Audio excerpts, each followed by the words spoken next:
Prezados, olá! Apresentamos por meio deste vídeo o nosso trabalho de conclusão de curso, desenvolvido no curso de Pedagogia da Universidade Virtual do Estado de São Paulo, Univesp, cujo título é Transição da Educação Infantil para o Ensino Fundamental, o olhar do professor sobre o desenho infantil. Nosso grupo é composto por Elaine Cristina Alexandrino Vieira, Flávio Luiz da Silva, Isabelle Schreiber Almeida, Jaqueline Souza da Silva, Joyce Pacheco de Souza, Leidiana Martins Avelino e Rebeca Pereira Costa da Silva. Esse tema surgiu das nossas experiências e reflexões durante a graduação e a prática escolar, especialmente ao observarmos os desafios vivenciados pelas crianças ao deixarem um ambiente lúdico e acolhedor da educação infantil para ingressarem no ensino fundamental, onde predominam atividades mais estruturadas no foco da alfabetização. Assim, buscamos compreender como os professores percebem o papel do desenho nesse processo de transição e sua contribuição para o desenvolvimento integral da criança. Desejamos investigar como a linguagem do desenho pode ser valorizada e preservada durante a passagem de uma etapa para a outra, sendo nosso objetivo principal analisar as percepções dos docentes acerca do desenho infantil, como ferramenta de apoio emocional, cognitivo e pedagógico na adaptação dos estudantes no novo contexto escolar.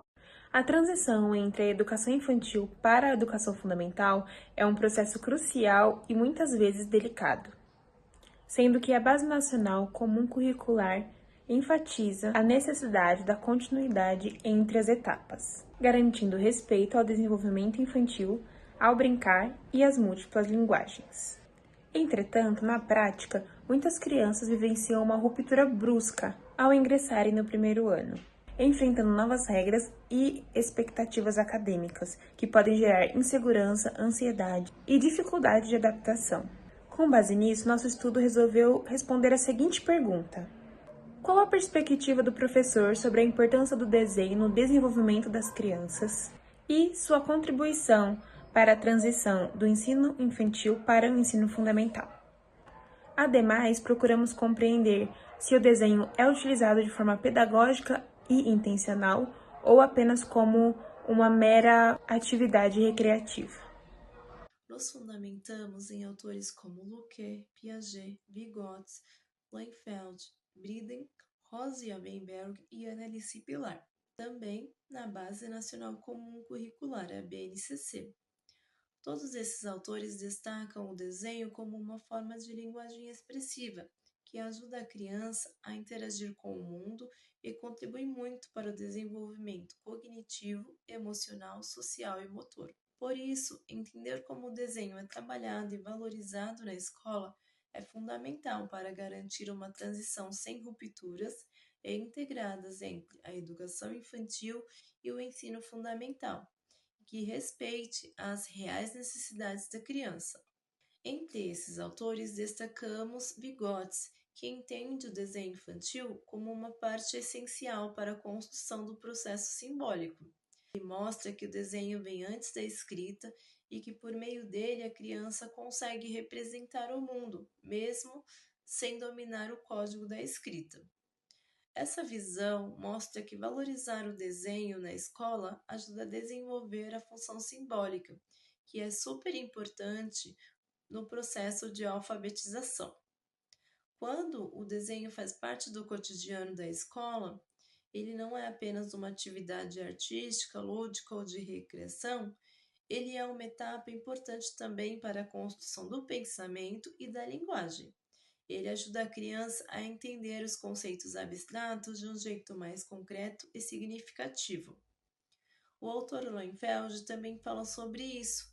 Para ele, o desenho evolui em estágios e acompanha o desenvolvimento cognitivo, visual e motor da criança.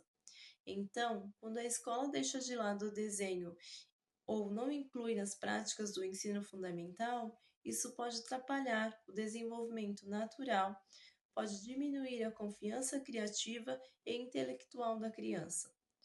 Já Ian Weinberg defende que o desenho é uma forma legítima de conhecimento, expressão estética e cultural, e não deve ser visto só como uma ilustração sem sentido pedagógico.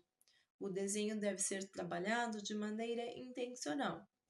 Por meio desses autores, podemos observar que as etapas do desenvolvimento do desenho infantil não devem ser vistas como rígidas ou universais, mas como um processo dinâmico, permeados por fatores biológicos, culturais e educativos, que influenciam a forma como cada criança se expressa, por meio da linguagem gráfica.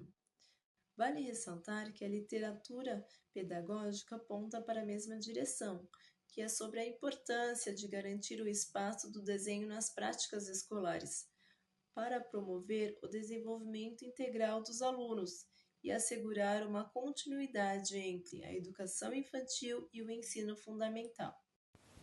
A metodologia de pesquisa, nós utilizamos a abordagem quali-quantitativa, que permitiu integrar uma análise numérica de dados com a interpretação dos professores.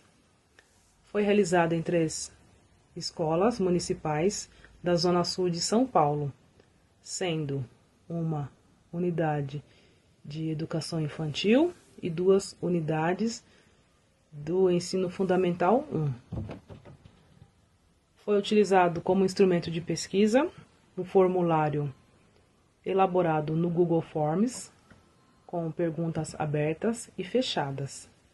Participaram dessa pesquisa 22 professores, sendo 21 do ensino fundamental 1 e 1 da educação infantil. Essa coleta foi feita no período de 21 a 29 de outubro de 2025. E para análise das respostas subjetivas, empregamos a técnica de análise de conteúdo de Bardeen, onde nos auxiliou na categorização das informações e na identificação de padrões e significados recorrentes. As categorias criadas incluíram desenvolvimento cognitivo, escape emocional, manutenção lúdica, valorização institucional, desenvolvimento motor, baixa valorização e desafios práticos. Essa organização permitiu compreender a presença e a relevância do desenho nas práticas educativas relatadas. Uma vez que a data de encerramento do formulário foi alcançada, fechamos o formulário e coletamos as respostas, separando as respostas dissertativas em um documento em Word. Assim, foi realizada a divisão em unidades de registro, conforme a teoria da análise de conteúdo de Laurence Bardin, e a categorização destas nas categorias C1 até C7, conforme já informado na metodologia. Uma vez realizada essa categorização, contabilizamos quantas vezes cada unidade de registro apresentava a categoria e efetuamos a comparação com os dados quantitativos, sendo possível assim visualizar os resultados e analisá-los. É importante ressaltar que das respostas só obtivemos uma única resposta de um professor de educação infantil, sendo todas as demais de professores de ensino fundamental. Os dados revelaram, quanto aos professores de ensino fundamental, que 90,5% dos professores consideraram o desenho muito importante e 9,5% classificaram como importante para o desenvolvimento infantil, não existindo respostas que caracterizassem o desenho como atividade dispensável ou secundária, o que evidencia uma compreensão teórica positiva do papel do desenho entre os profissionais da educação participantes da pesquisa. Além disso, a totalidade dos participantes reconheceu o desenho como promotor de criatividade, imaginação e expressão, sendo o aspecto cognitivo mais mencionado, que reuniu 35,75% das respostas, destacando-se a contribuição do desenho para o raciocínio e para o desenvolvimento da linguagem na pré-alfabetização. Também observamos que muitos professores reconhecem o papel emocional e lúdico do desenho. As categorias lúdica C1 e emocional C2 tiveram aparições próximas, 13% e 15% respectivamente, relatando que ele ajuda as crianças a aliviar a ansiedade, expressar sentimentos que eles ainda não teriam a capacidade de externar com palavras devido à tenra idade e fortalecer vínculos, enquanto, claro, a manutenção lúdica seria o entendimento do desenho como um recurso que auxilia na transição da educação infantil para o ensino fundamental ao preservar os elementos do brincar, uma perspectiva que está em sintonia com as diretrizes da BNCC, uma vez que ela orienta que o brincar deve permanecer como eixo estruturante da aprendizagem no início do ensino fundamental. Dessa forma, o desenho apareceu de forma significativa no contexto da transição escolar, como uma ponte entre o brincar e o aprendizado formal, permitindo que as crianças se adaptem com mais segurança ao ambiente, mantendo uma linguagem familiar. Apesar disso, nós identificamos desafios importantes, como, por exemplo, o fato de que muitos docentes relataram a pressão por alfabetização e metas educacionais, que reduziriam o espaço para atividades expressivas como o desenho. Todavia, nós percebemos uma nuance importante no resultado das pesquisas. Quando comparamos com os dados quantitativos, havia na pergunta 9 a questão o quanto o professor achava que a escola, gestão e coordenação valorizava o desenho como parte do processo educativo. E as respostas foram 23,8% em valorizam, 38,1% em valorizam bastante e 28,6% no nível 5, que seria uma valorização extrema, existindo apenas 9,5% das respostas no valorizam muito pouco. Ou seja, os professores indicam nos resultados quantitativos que a escola valoriza em sua cultura teórica o desenho. Todavia, quando analisamos as instâncias em que a C7, desafios práticos, apareceu, verificamos que os professores relatam uma pressão para alfabetização e métricas mensuráveis, bem como burocracias e outras questões, como questões mais práticas e mais mensuráveis, serem priorizadas. Ou seja, existe uma dicotomia entre a escola no discurso e a escola na prática. Um discurso que valorizaria o desenho, o emocional infantil, as ferramentas de transição lúdicas, enquanto na realidade estaríamos permeados por uma pressão por metas e métricas verificáveis. Tais desafios revelam possivelmente uma sobrecarga estrutural, já que, ressalta-se, a escolha das unidades escolares participantes se deu justamente pelo contexto territorial. O mapa da desigualdade de 2023 revela que o Capão Redondo ocupou a 30ª posição do IDEB, anos iniciais, entre os 96 distritos paulistanos, porém figurou apenas na 63ª posição no indicador de esforço docente, demonstrando que a melhora do desempenho escolar ocorreu simultaneamente ao aumento do esforço significativo dos professores, que atuam com uma carga horária elevada, múltiplos grupos e muitas vezes em mais de uma escola ao turno.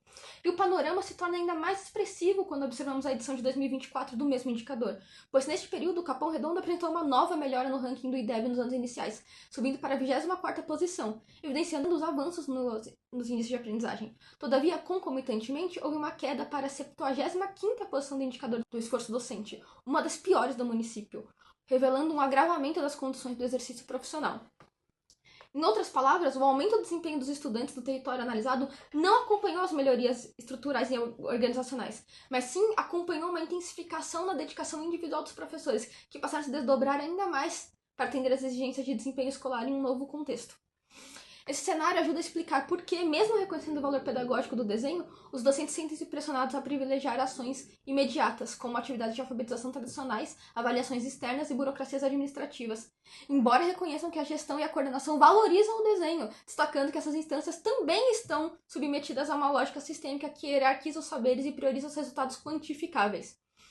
É uma cultura escolar dual, repleta de tensões. Esse contexto reforça que o avanço nos índices de aprendizagem não está diretamente relacionado às melhorias nas condições de trabalho ou apoio institucional. Ademais, é necessário ressaltar que apenas um professor de educação infantil respondeu, e isso dificultou a comparação entre o cenário da educação infantil com o cenário da educação fundamental.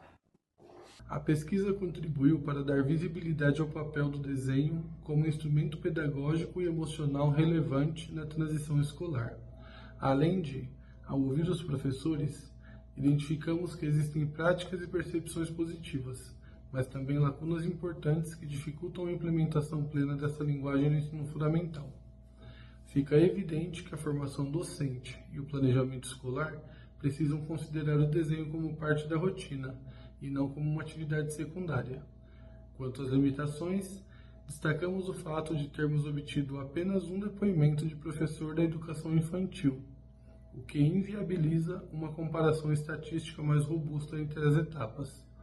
Além disso, Não realizamos observação direta em sala, o que poderia reforçar e enriquecer as análises, de forma que estudos futuros podem ampliar a amostra, incluir entrevistas, registros, gráficos das crianças e análise do processo de transição com métricas mais rígidas do que o autorrelato, que pode implicar em percepções distintas da realidade. Ante ao exposto, concluímos que o desenho é reconhecido pelos professores como uma linguagem essencial para o desenvolvimento integral da criança e como ferramenta potente na transição entre a educação infantil e o ensino fundamental, uma vez que este contribui para o desenvolvimento motor, emocional, cognitivo e social, além de favorecer a segurança emocional e fortalecer vínculos no processo de adaptação escolar. Todavia, apesar do reconhecimento teórico, as práticas pedagógicas ainda sofrem influência de fatores institucionais, como pressão pela alfabetização e burocracias pedagógicas, que acabam reduzindo o tempo dedicado ao desenho na rotina escolar. Portanto, faz-se necessário promover ações de formação, sensibilização e políticas escolares que valorizem essa linguagem e garantam sua continuidade na primeira etapa do ensino fundamental. Agradecemos a todos pela atenção e esperamos que este estudo contribua para o fortalecimento de práticas pedagógicas mais sensíveis à infância, que reconheçam o desenho como forma legítima de expressão como ferramenta que aprimora habilidades cognitivas e motoras, facilitando o aprendizado e a comunicação. Estamos à disposição para dúvidas e discussões futuras. Muito obrigada!